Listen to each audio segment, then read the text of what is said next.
Boa noite a todas e a todos. É uma satisfação participar desse encontro ao lado de duas figuras tão queridas e para apresentar um projeto tão importante.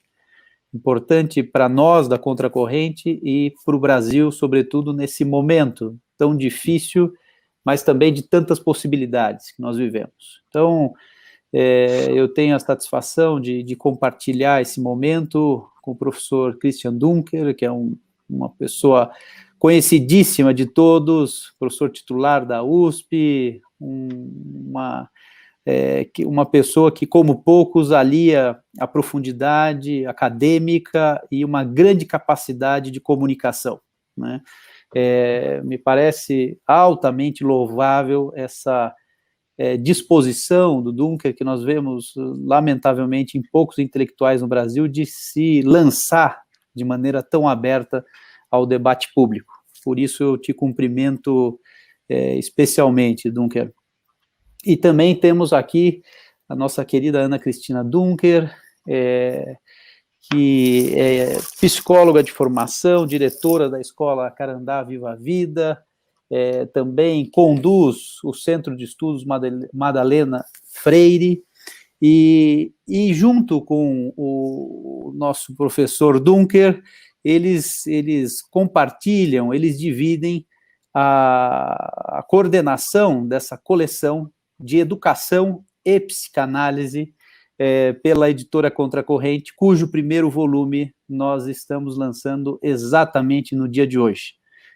Com um título do professor Christian Dunker. Então, eu faço essa breve introdução, só para, na verdade, situar a nossa fala, a nossa conversa aqui, e Dunker, eu acho que eu passo a palavra para você, e você já introduz o assunto, e nós vamos aqui, de maneira, acho que informal, vamos conversando, estabelecendo um diálogo sobre esse projeto e sobre o primeiro título.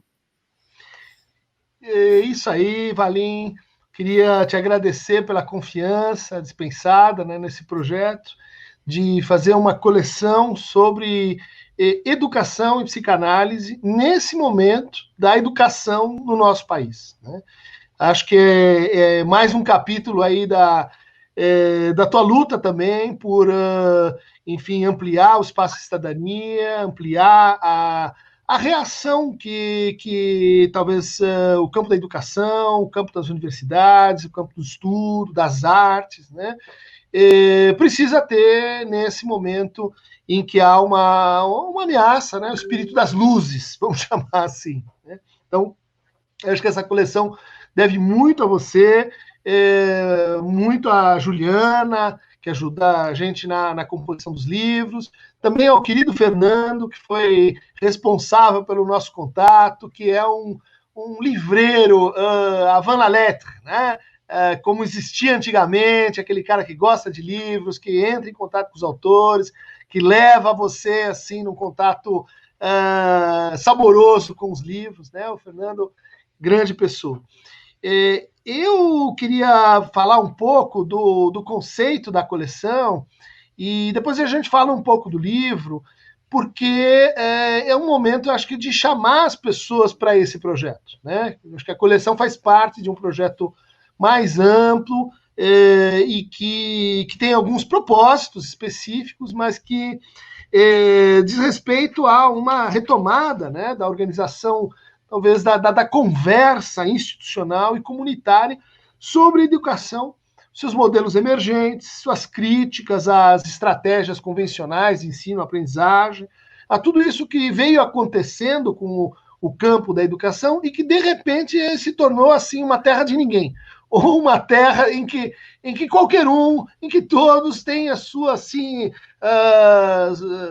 o seu palpite, a sua mágica, né? Quer dizer, eu acho que a primeira característica disso é a perda do caráter público da educação, né?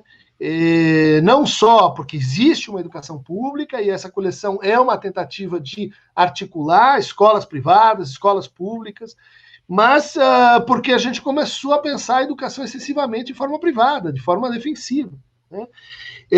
Então, a gente tem aqui um projeto de retomar a educação como um bem comum, como um bem de todos nós, né?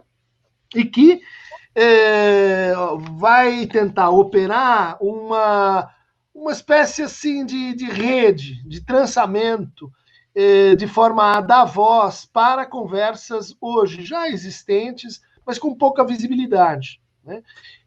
Entre, por exemplo, as escolas, né? As escolas se conversam um pouco, elas se fertilizam um pouco, as diferentes escolas, em São Paulo, em outras metrópoles, né? Mas também dá voz à maneira como os educadores pensam a educação, né? Dá voz à maneira como as questões assim, práticas, cotidianas, que a gente incluiu aqui, né, no que a gente chamou assim, de oralidade, né? Nosso mundo é cada vez um mundo mais escrito, um mundo mais administrado, um mundo mais impessoal. E dentro da educação, a gente ainda tem uma sabedoria, a gente ainda tem uma experiência que ela se transmite, ela se organiza oralmente. Então, um dos propósitos da coleção é colocar em confronto, em articulação, o oral e o escrito, né? Inclusive na forma de dizer, na forma de transmitir, na forma de fazer laço, né? Que oralidade tem e que a escrita também faz, mas de outra maneira.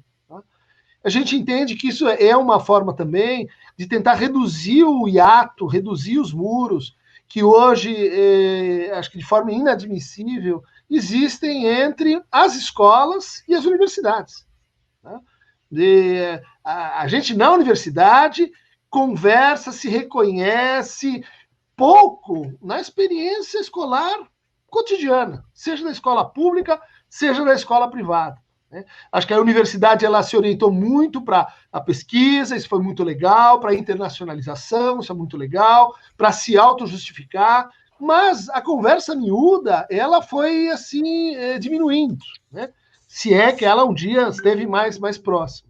Então, esse é um objetivo da nossa coleção, né? Tentar trazer traduções de autores que têm uma preocupação com uma educação cidadã, que tem uma preocupação com a educação popular, que tem uma preocupação com a educação enquanto um bem comum. Por isso, assim, um dos motes da coleção não é obrigatório, mas é uma forma de falar do seu conceito, é tentar estabelecer um retorno a Paulo Freire, né? Vamos colocar as coisas, vamos dizer assim, de modo franco. Essa ideia de que Paulo Freire se aposentou, ele não serve, ele não é mais interessante para a educação, ela precisa de uma resposta nesse momento, né? O retorno ao Paulo Freire com tudo aquilo que veio depois de Paulo Freire, de todas as descobertas, de todas as experiências, né? Inclusive da contribuição que a psicanálise tem para essa conversa, né? Então, por isso, a gente coloca aqui como um ponto crucial dessa coleção a experiência da escuta, né? De que a gente escute as vozes, as práticas, as experiências que já estão aí, e o nosso objetivo é justamente dar mais visibilidade para isso e produzir uma escuta transformativa dessa rede de experiências, né? E eu me coloco aqui um pouco como um animador dessa conversa, né? Eu não sou um especialista em psicanálise e educação. De certa forma, eu amo profundamente tudo que tem que ver com a educação. Eu convivo com a educação, eu participo das conversas, eu recebo na minha casa Madalena Freire, todos aqueles que, enfim, têm uma garra aí com a educação, também os meus colegas na universidade. E eu acho que eu me coloco aqui como apenas um instrumento para que essa conversa venha a acontecer, como uma espécie de pretexto. Esse primeiro trabalho que a gente vai falar daqui a pouco é só uma maneira de convocar as pessoas para a conversa, né? E ter a gente junto numa experiência talvez de reconstrução, né? Que é o que a gente precisa para o momento. Cris, querida, você quer falar da nossa coleção, nascida e criada por aqui, graças à obra do nosso patrono, Rafael Valim? Então, gente, boa noite, Rafael, obrigada pela oportunidade da gente tornar pública uma discussão que acontece há pelo menos 30 anos entre nós, né? Acho que a gente sempre se ocupou muito de discutir o que se passava entre a psicanálise e a educação, né? Duas realidades muito próximas, tanto minha quanto do Christian. Alguém pergunta qual a relação que temos, né? Somos marido e mulher. Apesar do nome coincidente, né? Isso foi apenas uma coincidência, claro, mas nós construímos uma vida juntos e muito pautados nessas discussões também que se estabelecem entre as nossas profissões e o quanto elas foram se interrelacionando ao longo de todos esses anos, né? A construção da escola, as participações que o Christian foi trazendo para ajudar a pensar sobre o que se passava no chão da escola, e acho que daí vem um tanto dessa conversa da coleção, e, na verdade, ela se concretiza um pouco mais como um projeto quando a gente encontra com o Cláudio Tebas, que é alguém que foi professor da escola e que nos ajuda na escola até hoje nessas reflexões sobre o que se passa com quem habita este espaço escolar. O Cláudio Tebas é um palhaço de profissão e trabalha com escuta. Eu, quando o conheci na escola, ele era professor da escola, e quando eu o conheci ali, ele falava de um jeito sobre o que se passava entre ele e os alunos e alunas, que ele mesmo chamava de escuta, e eu falava, o Christian precisa conversar com ele sobre isso. Né? E aí, porque tinha para mim uma relação forte entre a escuta da psicanálise, a escuta do palhaço e a escuta da escola. E aí a gente foi se aproximando, né? Ele entrou nessa conversa e aí avançamos com esses projetos de declarar melhor o que se passa quando a gente pensa, escuta nesses diferentes espaços. E acho que quando a gente pensa uma coleção de livros em que a voz da escola possa ser escutada, né, tem a ver com Paulo Freire, tem a ver com Madalena Freire, que é, digamos assim, a patrona do nosso centro de estudos, né? Uhum. Ela é quem nos formou, em grande parte, como educadoras, e ela tem um trabalho de pensar sobre a formação de professores, né, de professores capazes de trabalhar numa escola democrática, capazes de fazer aquilo que o Paulo Freire idealizou de uma maneira, transformar impossível a ideia da escola democrática, né, ainda que com todos os seus percalços que a democracia nos coloca sempre. Né, e Madalena tem uma escuta inacreditável sobre o trabalho de grupo, né? Ela entende que o trabalho de formação e o trabalho de educação é também um trabalho de grupo.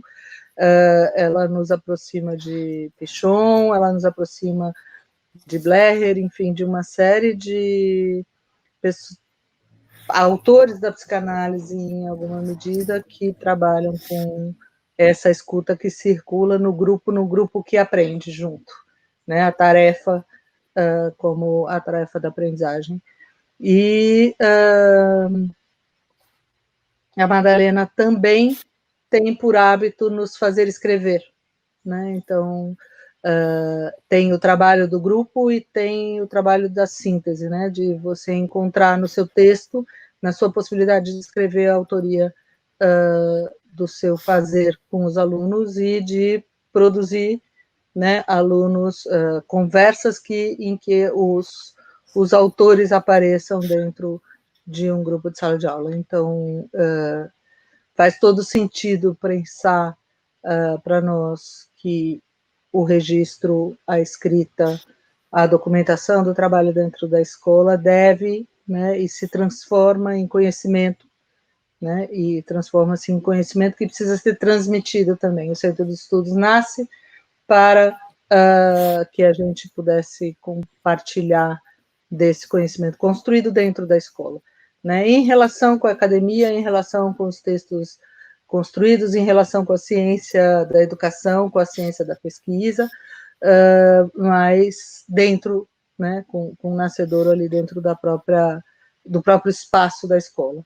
Então, brincamos aí com relação ao nome da coleção, né, de se é de psicanálise e educação ou de educação e psicanálise, e o quanto isso, na verdade, importa pouco, né, porque a ideia é que a gente possa pensar a educação a partir das questões que a psicanálise nos oferece, ferramentas e questões que a psicanálise nos coloca, e a gente sabe o quanto a educação tem efeitos também sobre o campo da psicanálise, sobre a reflexão sobre a formação, enfim, né? Então, uma parte do nosso conselho editorial se compõe de grandes educadores e outra parte de grandes psicanalistas, muitos deles professores e psicanalistas, né? Que eu acho que essa também foi uma descoberta que fomos construindo ao longo da vida, de que esta relação com o saber tem a ver com uma curiosidade sobre aquilo que não se fecha, que não se conclui completamente, como na psicanálise e na própria educação. Então, acho que é comum, e aí eu vou citar algumas das pessoas que já compartilharam conosco o desejo de fazer parte, de fato, desse conselho editorial, que é quem vai nos ajudar a pensar nos próximos volumes, né, no caminho que a coleção vai seguir. Né, Cleide Terzi, que é uma professora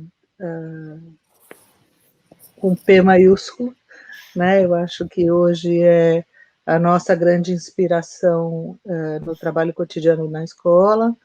A Débora Vaz, que é diretora do Colégio Santa Cruz, e que também nos ajuda muito a pensar no valor da oralidade dentro da escola e da reflexão sobre a escola do ponto de vista de quem está lá dentro e não de quem está na academia, por exemplo, né? A Rose Gursky, Ilana Katz, Rinaldo Votolini, que é o organizador do próximo livro da coleção, que já está no forno. Está no forno. A Marise está no forno, né? A Marise Bastos, que Marise Bastos e Maria Cristina Kupfer foram também pessoas muito importantes na nossa formação, na minha em especial, durante o curso de psicologia e depois também para pensar sobre a escola. Né? Renata Araújo, que trabalha na escola conosco, Paula Fonseca, Bianca Angelucci, Kelly Brandão e outras pessoas ainda que estamos convidando devagarinho para que componham esse grupo, um grupo de peso para nos ajudar a pensar, e na verdade são pessoas que muitas delas já nos ajudam nesse cotidiano a pensar sobre tudo isso. Né? Acho que é isso, não? Você esqueceu do nosso Celso, Rafael Valim e Juliana Dag. Claro, mas esses a gente já falou de antemão. Remador. Isso aí não conta. Da arte conta muito, porque transformar isso em materialidade para nós também é muito fundamental. Né? Ainda somos da geração que, como pode dar para ver aí atrás do Christian, da geração que gosta de livros, de verdade, de papel. Né? Cheirar o livro ainda é uma mania aqui em casa. Então, acho que isso temos um enorme apreço pelas pessoas que produzem os livros. Né? Então, acho que isso é fundamental. Nossos alunos e alunas precisam disso. É verdade. Né? Cada vez mais e sempre, mesmo com o advento do e-book. Eu acho que hoje a gente está vivendo toda essa revolução tecnológica na relação com a escola, e ainda que a gente reconheça que eles têm outras habilidades com relação a tudo isso, ainda não abrimos mão de um bom papel, de uma caneta. É muito interessante você dizer isso, Ana Cristina, porque eu brinco que desde que a gente fundou a Contracorrente, eu falo, vamos ter grandes autores, eu não tenho dúvida, mas nós vamos também apostar no fetiche do livro. Nós produzimos livros bonitos, que sejam um papel bom, justamente para não perecer essa ideia do livro como algo precioso, não é? Não sei, eu penso assim, pelo menos. Nós também concordamos, sim. Gênero, número e grau. E vejo uma geração de meninos e meninas que tem essa condição. É claro que a gente vive num país muito desigual e que o acesso não é tão possível, né? E acho que a gente tem que lutar para que seja, e não para que desistamos dele, né? Não é porque eles não têm acesso, porque é caro, que a gente vai desistir de produzir, ao contrário, né? A gente precisa pensar como é que faz para chegar em todo mundo, porque quando vai chegando, a gente vai sentindo os efeitos disso na formação, né? De uma das novas gerações, enfim. É verdade.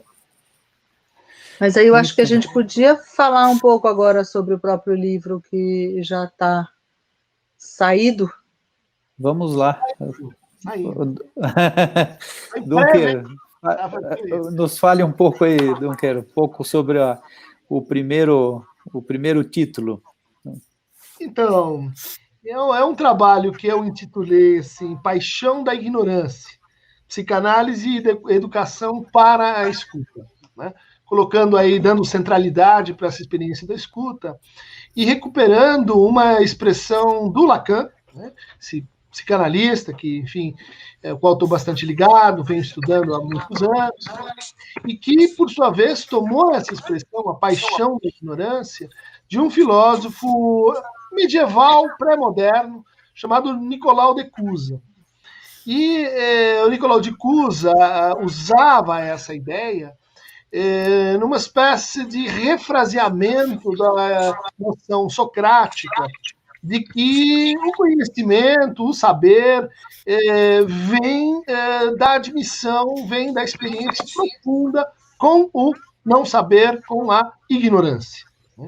Esse é um lema que o Lacan vai pegar lá e dizer, olha, se a gente tivesse que dizer qual é a paixão que comanda o desejo do psicanalista, qual é a paixão que nos orienta, não seria nem a paixão do amor, né, nem a paixão do ódio, que são as duas outras. E aí tem uma releitura disso numa chave budista. Né? Budistas também a gente tem o amor, o ódio e a ignorância. O Lacan dizia, para aqueles que querem se formar como psicanalistas, é preciso cultivar a paixão da ignorância. E isso eu acho que é uma lição muito importante para o nosso momento, não só para os psicanalistas, mas para uma época que desaprendeu a ser ignorante, né? Desaprendeu o sentido da pergunta, da inquirição, da escuta e da humildade em relação ao saber.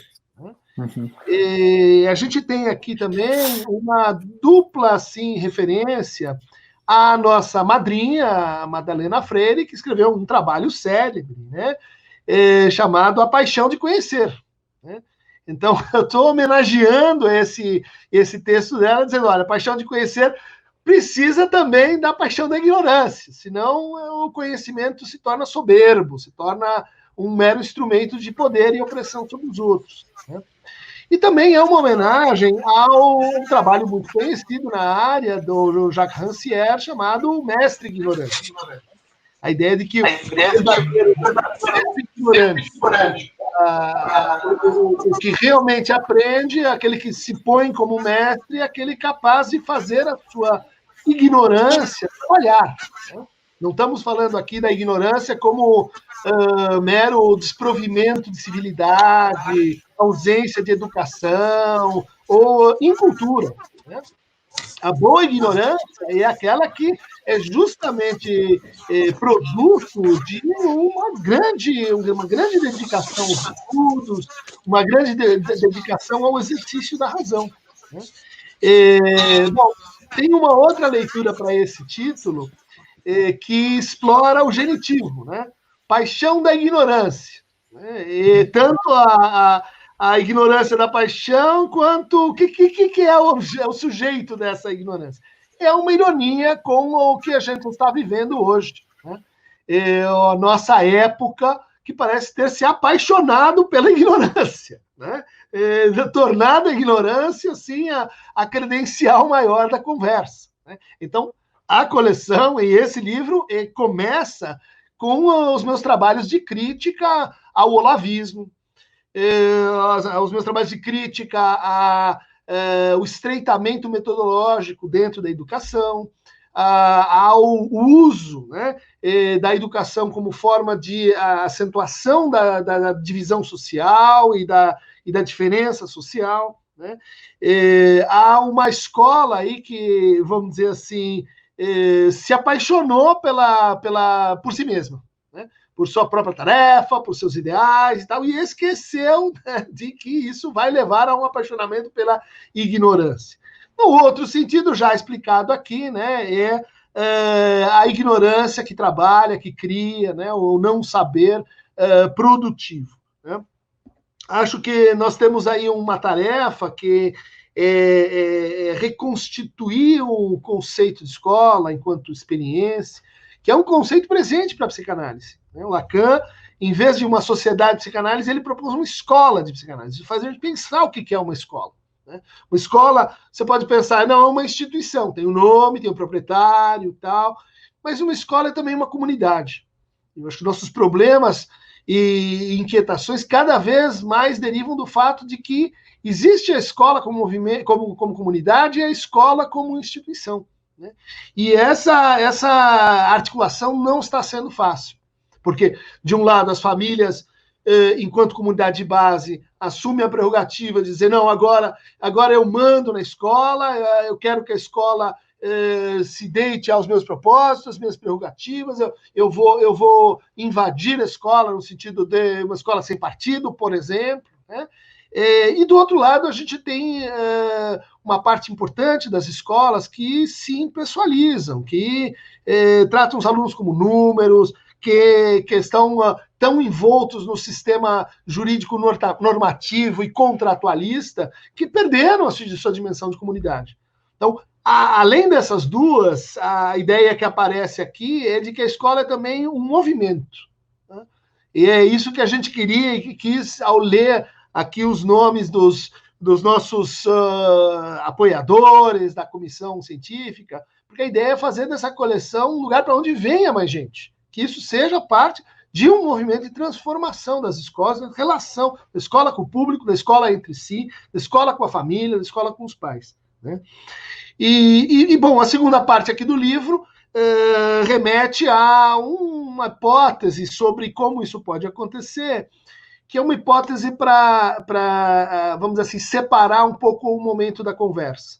Durante muitos anos, a psicanálise esteve nas escolas, mas o quê? Patologizando o fracasso escolar, clinicalizando as relações interpessoais, concorrendo para aumentar a segregação e a justificar, por exemplo, autoridades constituídas, né? A psicanálise tem um passivo a resolver, né? Que é a sua vamos dizer assim, história da presença nas escolas. A gente tem uma nova geração de pensadores, Rinaldo Voltolini, eu acho que é um exemplo proeminente disso, Cristina Kupfer, Marise Bastos, que repensaram essa presença da psicanálise nas escolas de uma maneira completamente distinta, e é que a gente quer, sim, representar com essa ideia de que uma boa escola é uma escola capaz de criar e praticar a escuta. Escuta de si, escuta do outro, a escuta do outro, do desconhecido que habita o outro, é capaz de retornar a um outro plano de relação e de linguagem, né? Bom, daí tem outros capítulos envolvendo questões mais clássicas sobre autonomia, heteronomia, o uso do Honneth, Hegel, e o trabalho se encerra com um pequeno desenvolvimento sobre uma hipótese acerca da aquisição da língua escrita, né, de como as crianças aprendem a escrever, o que é esse conceito intermediário partilhado pela psicanálise e pela educação, que é a letra, que é a escrita, que significa isso, e um pedacinho final onde eu falo da minha experiência nas universidades e falo da psicanálise na universidade hoje, os problemas, desafios que estão ali presentes. Então, esse é um breve resumo. Agora vamos conversar sobre... Muito bem. Me chamou muito a atenção crise e crise, né? Que nem a Cristina fala. Crise com H, crise sem H. E porque a escola, como vocês muito bem colocaram, é não só um grande palco para a disputa que está ocorrendo no país, mas também é objeto da disputa, né? É muito curioso verificar isso, né? Porque nós temos a escola como, na verdade, um palco e um objeto de uma visão de país, de uma visão de mundo, né? De um lado, uma visão, até que eu que sou do direito, que nós temos até institucionalizada, né? Nossa Constituição fala de a construção de uma sociedade livre, justa e solidária. Esse é o objetivo do nosso Estado, né? E, ao mesmo tempo, nós vemos as pessoas que estão aí ocupando episodicamente o poder com uma visão completamente oposta, antitética a esse projeto, né? E a escola é o campo paradigmático dessa disputa, né? É ali que a gente pode construir algo distinto ou algo até consentâneo ao que a gente já tem programado para o nosso país, né? E é muito bom ver que essa coleção vem nesse sentido, vem nessa direção, sobretudo recuperando Paulo Freire, que, a despeito desses tolos aí falarem bobagens a respeito dele, é o intelectual mais respeitado, ou pelo menos o mais citado intelectual brasileiro no mundo, não é? Então, enfim, são só alguns pitacos aqui. Uhum. Eu acho que eu aproveitaria para apresentar o Valim, porque as pessoas não conhecem. O Valim vem do direito, tem um livro muito lido e muito importante sobre lawfare, tem se destacado aí na luta contra essa metamorfose obscurantista dentro do direito, né? Professor de direito, né? Na PUC também, né, Valim? Isso, até 2018 eu dei aula por lá, e agora estou vinculado a universidades estrangeiras, pelo menos no momento. O direito começou a ficar muito pesado. Mas continuo com as minhas aulas por aí. E nessa denúncia do estado de exceção, do lawfare e desse esvaziamento, em última análise, da nossa democracia constitucional. É um trabalho, confesso que é um trabalho difícil, mas que vale a pena. Uhum. Cris?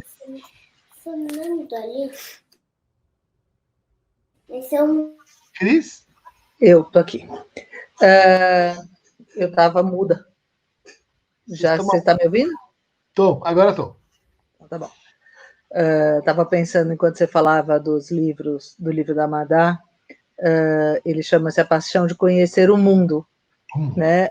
Não é um conhecer qualquer coisa, né? E não é conhecer, me parece que é um conhecer o mundo que tem a ver ali com a gênese desta paixão, na curiosidade infantil, na relação com crianças muito pequenas, né? E o outro livro do qual ela escreveu um capítulo, que na verdade foi um compilado de textos de um congresso, chamava-se A Paixão de Aprender, né? Então acho que tem aí uma boa relação com a paixão da ignorância também, e fiquei pensando num texto em que você quando está pensando sobre a situação em que a educação se encontra hoje no nosso país, em termos políticos em especial, né? Você diz que a culpa é do Paulo Freire, né? E que eu acho que tem uma relação, como o Valim falou, sobre ignorância e burrice, né? A diferença do tosco, né? Também eu acho que é outro termo que você tem usado nos seus escritos, né? E acho que a gente precisa dizer um tanto disso, né? Do quanto é diferente, né? Você dar voz, você escutar a sabedoria do outro com quem você está tendo algum diálogo, ou quando você está escutando alguém, né, que sabe diferente de você, né, é diferente de dizer que ciência não tem algum valor, que o que eu penso vale igual ao que você pensa, porque eu acho isso e você estudou aquilo, enfim, né, como é que a gente pode ajudar, e aí pensando de novo do chão da escola, né, ajudar nossos meninos e meninas a reconhecerem que tem um esforço para você, de fato, se aproximar da construção do conhecimento universal, que não é só uma questão de achar, né? Temos que ler, temos que estudar, temos que nos esforçar para alguma coisa, o que não significa não levar em consideração, né, as hipóteses que você tem sobre tudo isso que você está aprendendo, né? Como estabelecer melhor esta relação e como dizer disso, né, para as gerações que estão chegando.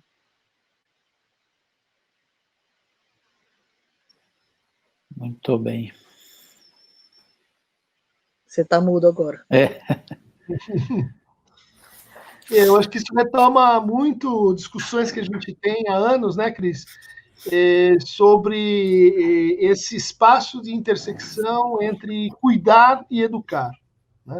Especialmente quando você pensa na escola, ou no começo da escola, ela historicamente esteve orientada para o cuidado com as crianças, né? E até com os problemas relativos a essa intersecção com a família, né? É uma transferência do cuidado. Mas esse cuidado gradativamente vai se tensionando com o educar, né? Cuidar e educar. Qual que é o limite entre uma coisa e outra, né? Qual é o limite entre cuidar e controlar, por exemplo? O que é a noção produtiva e crítica de cuidado? Isso tudo inspirou, né, essa conversa da gente, inspirou do meu lado uma retomada do conceito de cuidado em psicanálise, né? E até a ideia do cuidado lá no Foucault, né, o cuidado de si, a experiência de si como relação primária de resistência ao poder, né? O cuidado como aquilo que acontece numa relação dialógica, mas num processo de separação em relação àqueles que a gente quer eleger como tiranos, a gente quer eleger como mestres, a gente quer eleger para servir, né? Entre o cuidado entre cuidar e educar, a gente ficou muitos anos, né? Até que eu acho que a contribuição do Tebas foi de assim iluminar que existe uma terceira dimensão, que é a dimensão estético-lúdica, né? É a dimensão em que o como ser, em que a ficção, em que a capacidade de pensar outros mundos, outras linguagens, ela rearticula essa tensão, né?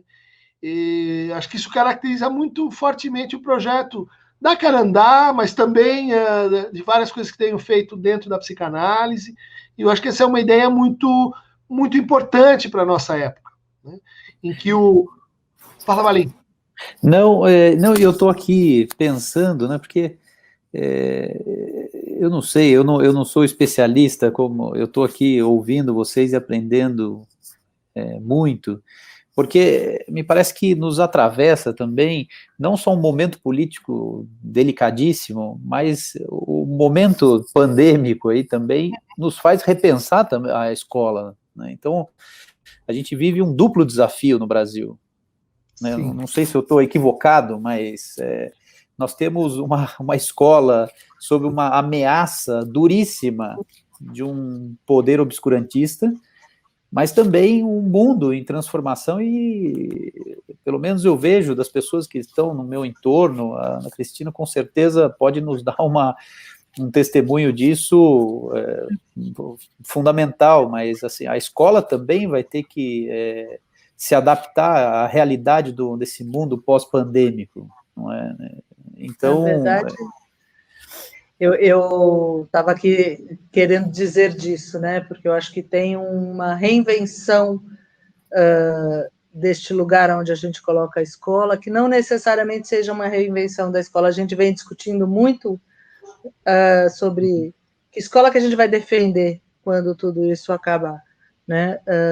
Nós temos hoje essa relação com a distância colocada e como é que a escola pode acontecer à distância e do que ela se alimenta, que lugar simbólico é esse que a sustenta durante esse tempo todo, e ao mesmo tempo um risco gravíssimo que temos vivido, e acho que se a gente pensa que falar sobre educação também é fazer de alguma forma política, é pensar que o que está acontecendo com as escolas de educação infantil, em geral, né, elas não podem sucumbir à pandemia, e elas estão sucumbindo porque não se reconhece este lugar do cuidado e da brincadeira e da educação de alguma forma articulados, e um dos artigos, um dos itens do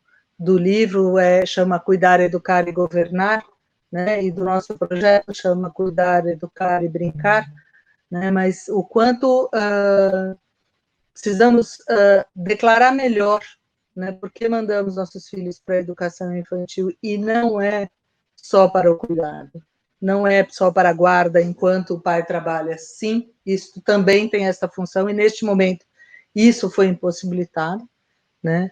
E todas as outras possibilidades não são boas, porque as crianças são de fato muito pequenas, né? Mas ainda assim, quando a gente consegue manter o fio que nos une a estas crianças e a essas famílias, a gente vai identificando um lugar simbólico muito importante, que é fazer parte de alguma comunidade, é ser, né, pertencer a algum lugar para além da casa, né?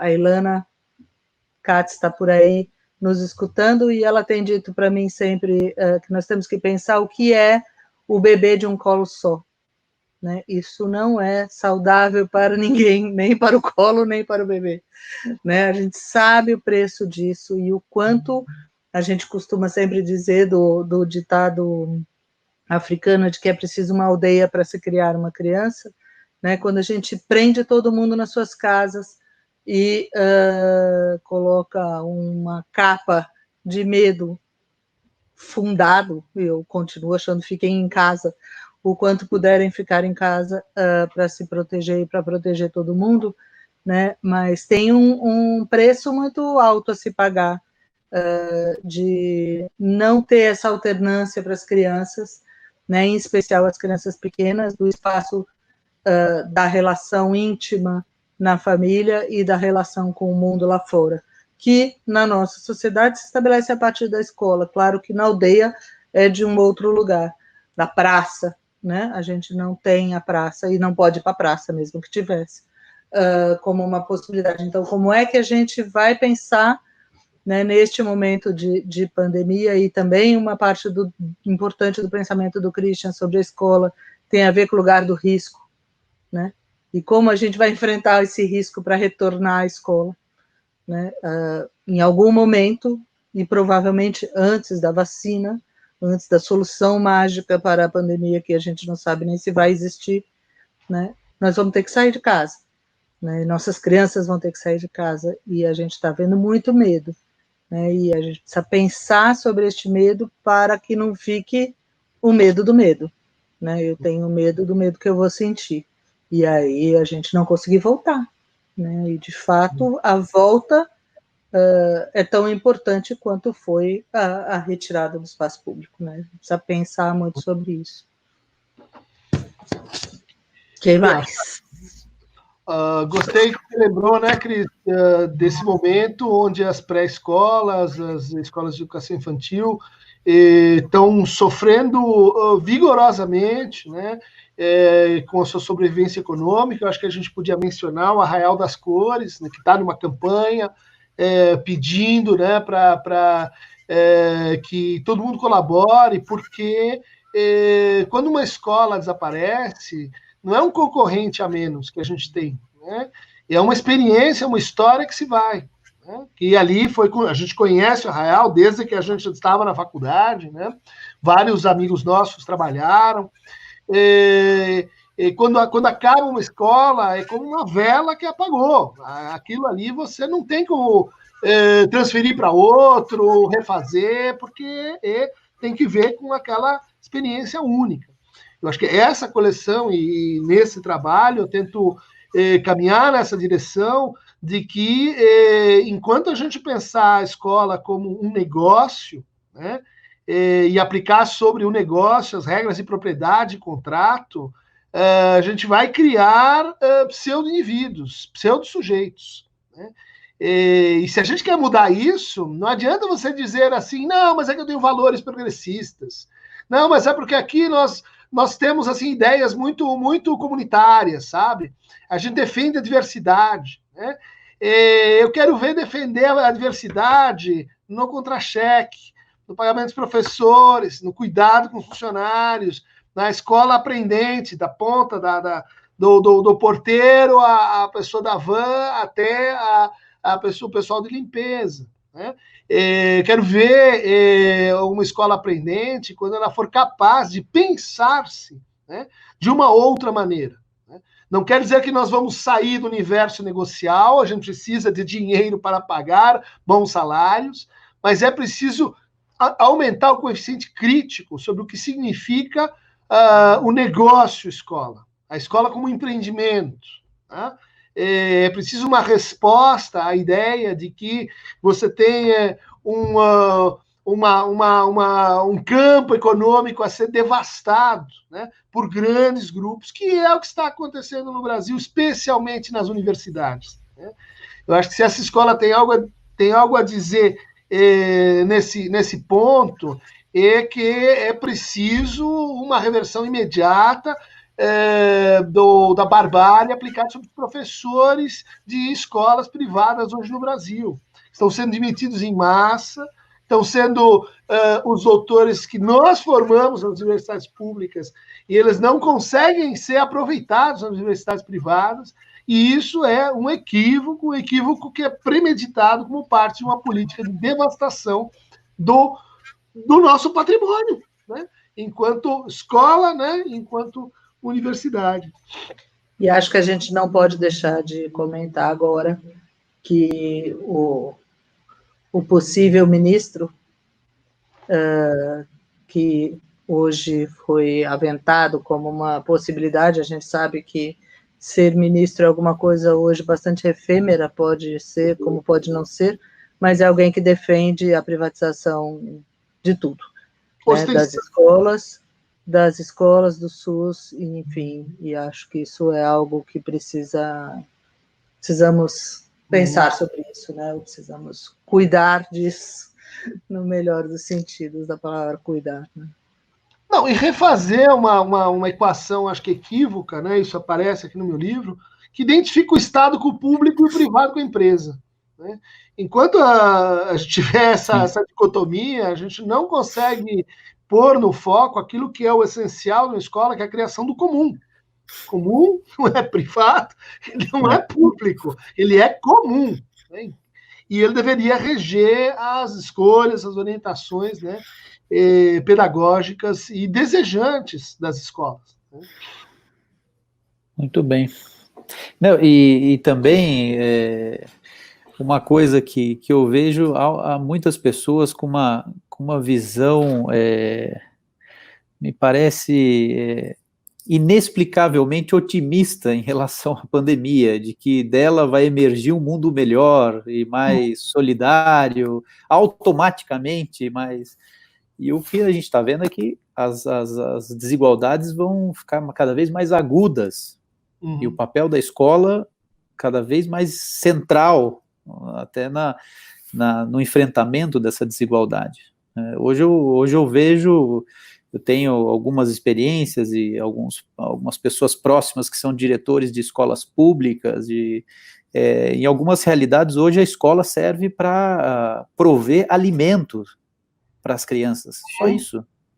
Sim. Enquanto para outros eles estão discutindo se o conteúdo não está bom nessa forma virtual, enquanto em muitas realidades a escola hoje, se ela não estiver aberta para prover alimentos, ela vai deixar as famílias completamente sob a ameaça da fome. Então esse é o país também que nós estamos, ou essa discussão, ela está dentro desse quadrante, dentro desse contexto, né, tão difícil.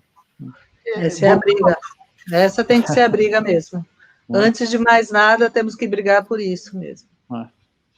Voltando ao tema da pandemia, é muito pouco conhecido como existe um fundo que é formado pelas telefônicas, pelas companhias telefônicas, para prover cabeamento digital de alta qualidade para todas as escolas no Brasil, né? Isso foi pensado lá atrás, quando se privatizou, né, quando entraram as grandes companhias. Esse fundo é uma caixa preta, porque ele tem dinheiro para implementar isso, e esse dinheiro não foi empregado, não foi usado. Ele está retido. Então, agora, quando a gente enfrenta o estado de calamidade, em que se as escolas públicas tivessem o cabeamento, tivessem se informatizado, tivessem, enfim, levado em conta a lei da acessibilidade digital, a gente teria uma situação completamente diferente, né?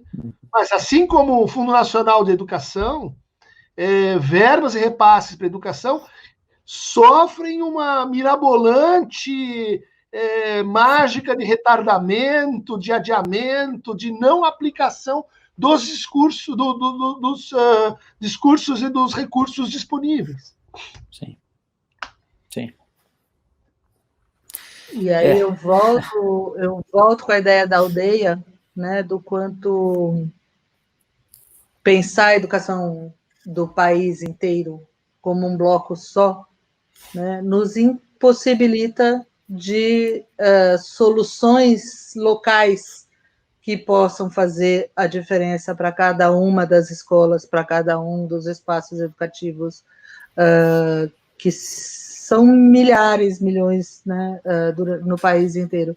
A gente precisa pensar na lógica do pequeno para que na comunidade isso possa se transformar, já que a lógica do mastodonte não está dando conta de funcionar, e isso se desvia de alguma forma, isso não chega onde tem que chegar, enfim, né? E alguém pergunta se o EAD é a solução. Não, o EAD não substitui a escola. O EAD, hoje, primeiro que a gente está fazendo não é EAD, né? Ensino à distância formal e legalizado na medida do possível, é algo que prevê um outro modelo de relação entre professores e alunos, que não é o que as escolas fizeram, nem as que conseguiram passar para o ambiente virtual, nem as que não conseguiram, como as escolas públicas, em sua grande maioria, todas as dificuldades que a gente sabe que estão tendo. São modelos muito diferentes de transposição de meios, né? Mas, de fato, o tipo de educação que a gente pensa a partir de Paulo Freire implica na relação, implica no contato, né? A internet pode ser um meio, e hoje é o único meio de contato possível, mas ele é temporário, ele se esgota, e ele não vai resolver o problema da educação, nem mesmo durante a própria pandemia, né? E envolve também uma subversão muito interessante para a gente pensar nas relações entre a família e a escola, né? Na hora em que a gente tem que trabalhar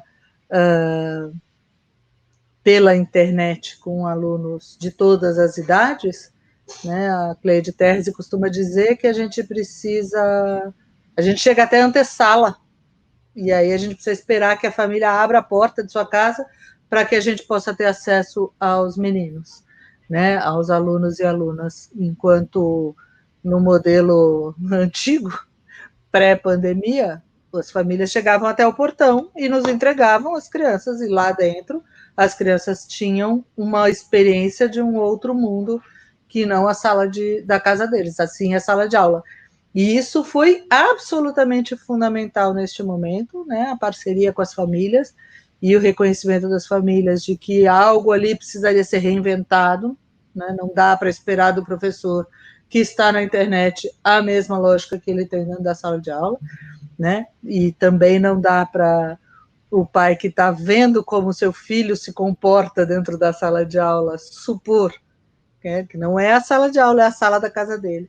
E aquilo que ele está vendo é muito diferente do que se passa dentro da escola, porque se passa dentro da escola, se passa longe do olhar dos seus pais, né? E, portanto, de uma série de determinações que novamente nos une com a psicanálise, de pensar, né, quais os efeitos do olhar materno naquele momento em que o menino está estudando.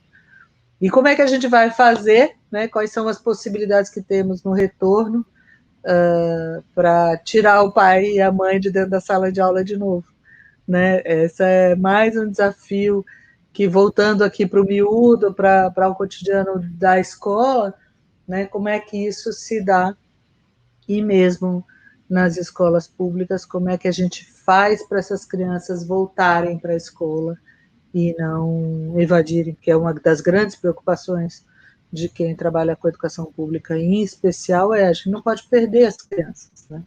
E a hora que elas foram pulverizadas, né, em suas casas, isso cria mais um problema para a escola. Eu acho que estamos num novo capítulo, né, Cris, de um processo que já vinha muito agudo, em que a experiência da escola e também das universidades, ela começou a se tornar uma experiência marcada pelo sofrimento, né?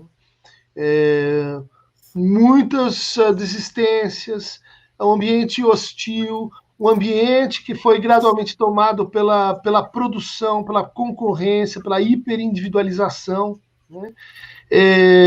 Em que o próprio sofrimento vivido pelas crianças, pelos adolescentes, pelos meus alunos, começou a se tornar mais agudo por um fato assim, muito saliente, que é a dificuldade de reconhecê-lo, né?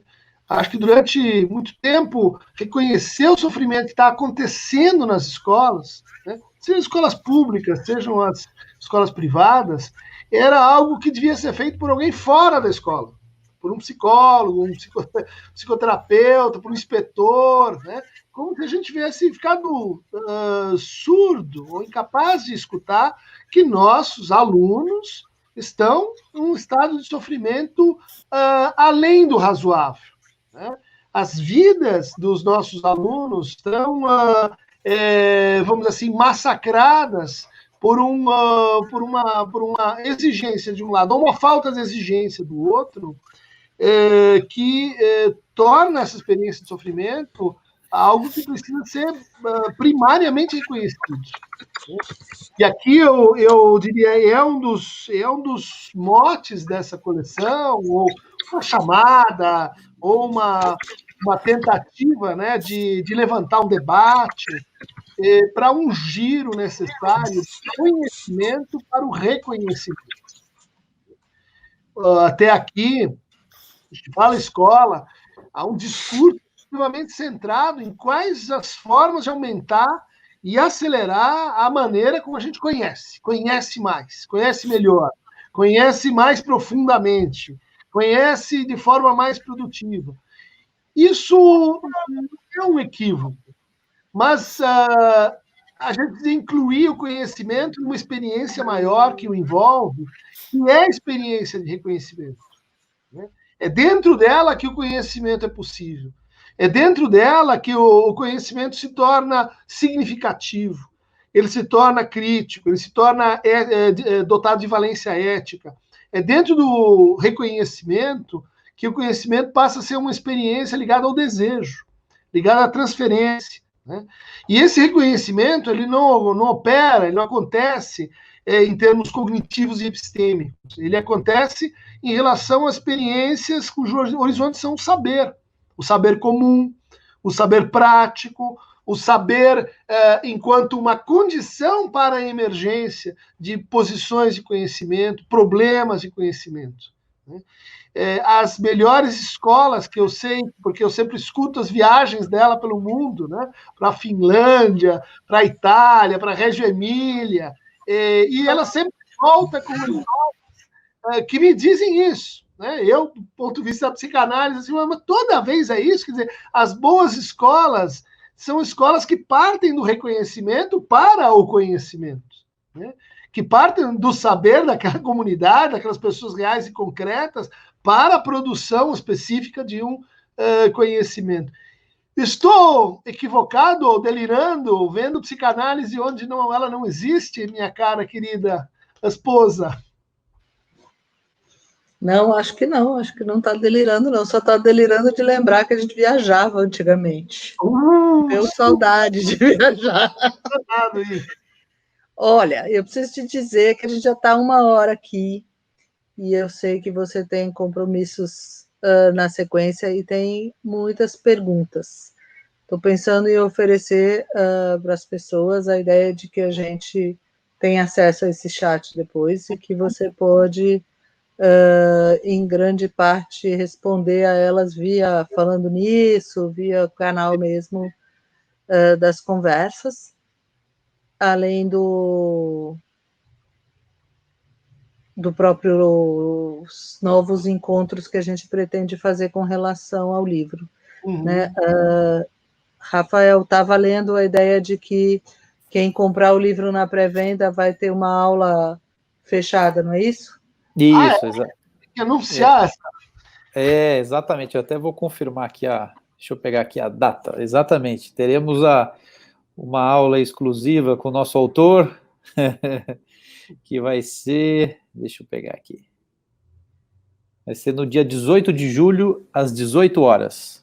Então, a gente vai transmitir, vai enviar o link do Zoom, né, para os que comprarem na pré-venda, e depois, no dia, a gente manda também um recadinho para lembrar da aula, e aí sim, o Dunker vai ter a oportunidade de se aprofundar e de falar mais detidamente sobre o conteúdo do livro, né, Dunker? Eu acho que essa era a ideia, era o propósito. A gente imagina que aqueles que estão mais orientados, né, para as questões aí mais técnicas, mais conceituais, envolvendo a difícil conversa entre psicanálise e educação, que tem uma história longa, mais intrincada.